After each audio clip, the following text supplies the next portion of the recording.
Welcome to Tactical Mindscapes. By the end of this episode, you'll be able to recognize the exact moment optimism starts distorting your decisions. We're going to do that by following how early success reshapes what the brain expects next, how that success makes later risks feel safer than they are, and how this shift becomes visible when decisions have to be made quickly and repeatedly in a constrained environment. I'm going to use XCOM Chimera Squad as a lens for this. You don't need to play it, and it's not unique within its genre. What it offers is a clean, mechanical way to observe a bias that shows up anywhere people make decisions under uncertainty. This episode is about expanding your awareness of how your own brain evaluates risk, confidence, and commitment once things start going well. Before we can use this game as a microscope, we have to be precise about what we're observing. XCOM Chimera Squad is a turn-based tactical game where you control a small team of agents operating inside tightly constrained missions. Each mission unfolds across multiple encounters, and those encounters are connected. Resources carry forward and injuries persist, your abilities go on cooldown, your consumables expire, and positioning decisions shape what options exist in the next room. At the start of most missions, you initiate a breach. During the breach, you commit your agents to entry points before full information about enemy positioning is revealed.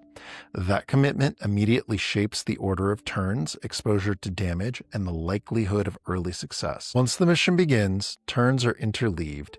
Your agents and the enemy units act in an alternating order. There is no longer pause between outcomes and the next decision. Each result feeds directly into the next choice.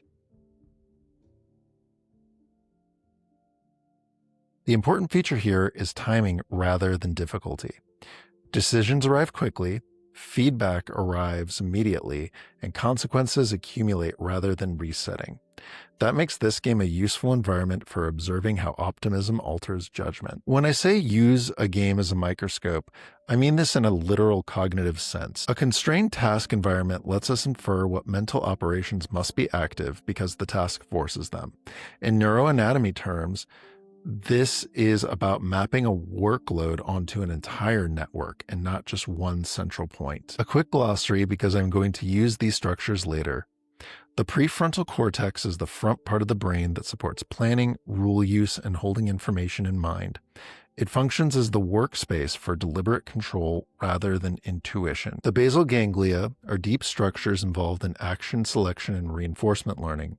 They help decide which action patterns are likely to be repeated when something works. The anterior cingulate cortex is a midline region involved in conflict monitoring and effort allocation. It becomes relevant when a plan competes with something that feels urgent. The hippocampus supports memory for context. It becomes relevant when the brain has to decide whether a new situation resembles a previous one or whether conditions have changed. This matters because Chimera Squad repeatedly forces context updating, action selection under uncertainty, and the commitment before full information. Those are exactly the conditions under which optimism bias tends to emerge as a felt state rather than an abstract concept. Before getting into neurons or signaling models, it helps to start with something easier to observe. After a successful breach or a clean opening exchange, players often notice a physical change before they notice a change in strategy. Your breathing shortens, your shoulders lift, the mouse hand moves faster. Decisions that felt tentative a minute earlier now feel routine. Nothing in the rules has changed, and no new information has appeared on the screen. Yet the body behaves as if the situation has shifted in a favorable direction. The next choice is made from inside that state. This episode examines how that state forms and how it shapes subsequent judgment. Optimism bias is the tendency to expect outcomes to be better than objective probabilities would justify.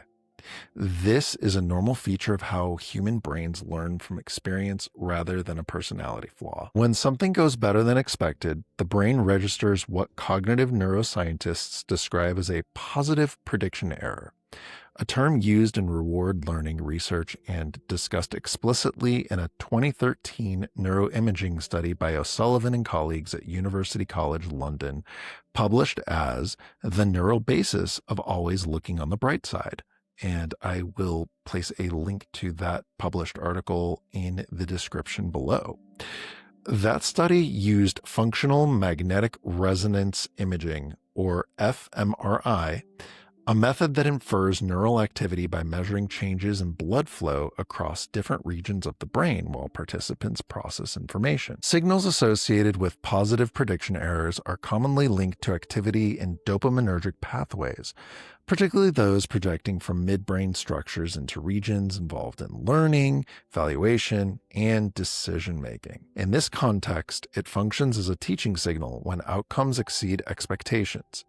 Dopamine release is associated with strengthening the link between the actions you just took and the results you observed.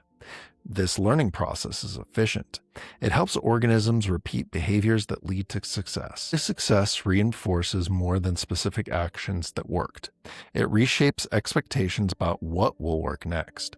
As these expectations shift, regions involved in evaluation and planning, areas along the frontal cortex responsible for weighing options and regulating behavior, begin operating with altered assumptions. Risks that would have felt questionable earlier now feel manageable. Probabilities are adjusted relative to recent experience rather than recalculated from scratch. This process does not require conscious intent. It basically reflects how learning systems update themselves. A prediction error is a mismatch signal.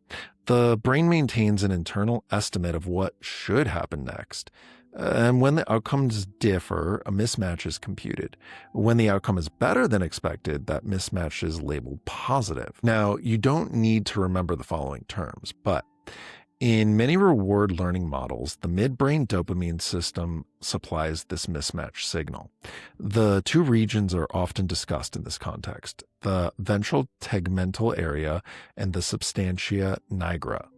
The specific names matter less than the circuitry. These cells project forward into the forebrain, targets that influence learning and action selection. So one target is the striatum, a major input structure of the basal ganglia. The striatum helps select actions based on learned value. When a better than expected signal arrives, the striatum strengthens the action tendency that preceded the outcome.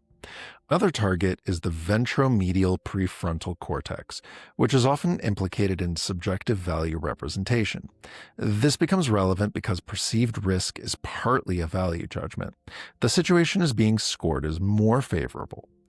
Another target is the anterior cingulate cortex, which is involved in tracking effort and conflict.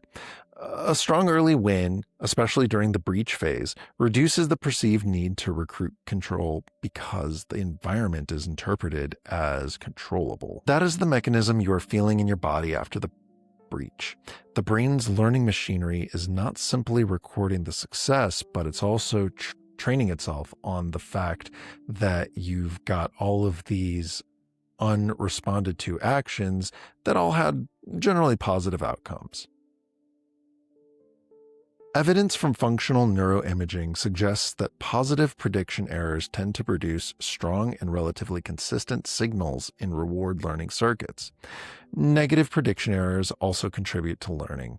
Their neural signatures appear more variable and more dependent on context. In the aforementioned University College London study by Sullivan and colleagues, participants updated beliefs more readily in response to favorable information than unfavorable information, even when accuracy would have benefited from treating both equally. Translated into everyday terms, people tend to learn faster from success than from failure. In Chimera Squad, this pattern becomes visible immediately after a strong breach. A clean entry, early enemy elimination, and minimal damage produce a powerful internal signal that the situation is manageable. That signal persists into the next decision window. A useful way to understand this asymmetry is to separate two processes, encoding and correction. Encoding is what the learning system does automatically. It writes a stronger association when outcomes exceed expectations. This process is closely tied to the dopaminergic signaling and basal ganglia plasticity. Correction is what happens when you deliberately slow down and reassess. It relies more heavily on prefrontal cortex operations, particularly the ability to maintain abstract rules while attention is being pulled elsewhere. The hippocampus, of course, contributes by encoding context. A win in one room does not guarantee the next room is comparable.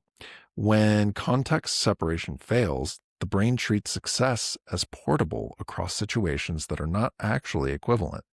That is why early wins carry disproportionate weight, encoding occurs quickly, correction requires time, attention, and counter evidence. In the game, the breach provides a vivid success signal. The next few turns arrive quickly. The timing combination increases the likelihood that success weighting dominates the next decision. What Chimera Squad does particularly well is compress the distance between outcome and commitment. There is no extended downtime to reassess probabilities. Your assumptions carry forward, and the next choice arrives while the internal model shaped by the last success remains active. Interleaven turns amplify this effect. Because enemies respond quickly, each action feels urgent. Forward momentum feels justified by recent evidence. Losses don't remove the obligation to continue committing resource. Your agents still need to act and abilities must be used. Positioning decisions still carry risk. Optimism persists because the learning signal that produced it was already encoded in your brain. This is how optimism becomes dangerous. It persists beyond the moment where it is warranted. Your attention is limited. Working memory is limited. Control must be rationed. The anterior cingulate cortex becomes relevant here because it tracks conflict and allocates effort. Conflict means competing action tendencies. You're preserving safety versus exploiting momentum. The insula contributes by representing bodily urgency. Your tightening posture and your accelerated breathing become part of the evidence used to score the situation. The dorsolateral prefrontal cortex supports working memory and explicit rule maintenance. It's recruited when you deliberately slow down, compare options, and keep multiple constraints active. Chimera Squad stresses this network by presenting repeated high salience decision points. You're not necessarily forced into a single mistake, but you're forced to sustain control in an environment that continuously generates urgency. From a learning perspective, this behavior is understandable. Systems designed to exploit favorable environments benefit from leaning into recent success. In stable environments, this strategy performs well, but in volatile environments, the same mechanism overshoots. Corrective control relies on frontal brain regions that support error monitoring, inhibition, and strategy updating. These processes require time and sufficient counter evidence. When decisions are tightly coupled and outcomes arrive quickly, your control often lags behind confidence. The result is a temporary imbalance. Your expectations advance faster than recalibration. Corrective control in the brain's ability to override a recently reinforced impulse. In practical terms, you succeed, feel the pull to keep pushing, and choose to slow down anyway because your model still predicts danger. Neuroanatomically, this relies on prefrontal systems that maintain abstract rules and monitoring systems that detect mismatch between plan and outcome. A common distinction in cognitive neuroscience separates fast reinforcement-driven updating from slower deliberative control. The basal ganglia and the dopamine-linked pathways dominate the former. The prefrontal cortex dominates the latter. Timing matters because deliberative control has overhead. It requires holding constraints and working memory and inhibiting momentum when the decision arrives while reinforcement signals are still dominant. Control often comes online too late. These dynamics are not unique to games. They appear in financial decision-making, project management, and organizational planning. Early wins encourage escalation. Positive feedback narrows perceived risk. Commitments accumulate before a full reassessment occurs. This aligns with the work of Daniel Kahneman, whose research on judgment under uncertainty earned a Nobel Prize in Economic Sciences. In Thinking Fast and Slow, he describes how confidence can increase independently of accuracy once a narrative of success takes hold. Researchers and communicators like Andrew Huberman have drawn on this neuroscience literature to explain how neuromodulators such as dopamine bias learning toward recent outcomes. In his Huberman Lab podcast episodes on dopamine, motivation, and reward prediction, he emphasizes that dopamine encodes whether outcomes exceed expectations and that the signal can persist beyond the moment of success, shaping subsequent choices even when circumstances have changed. That prioritization is useful until situations change. The same anatomy applies outside games. A strong financial quarter might act just like a clean breach in Chimera Squad. It produces a salient success signal that increases expectation of continued control. Teams repeat what worked, leaders commit harder to the same strategy, and deliberate planning corresponds to prefrontal control.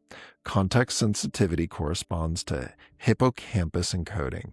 The learning algorithm remains adaptive, and your volatility exposes its limits. If you take nothing else from this episode, take this.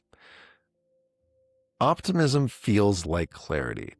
Recognizing the moment when confidence is being carried forward by recent successes rather than recalculated from present conditions creates space for intervention without requiring pessimism. You don't need to eliminate optimism, but you do need to notice when it's doing the evaluating for you. In practical terms, the intervention is forced recruitment of prefrontal control. You insert a pause because your reinforcement system is overweighing recent success.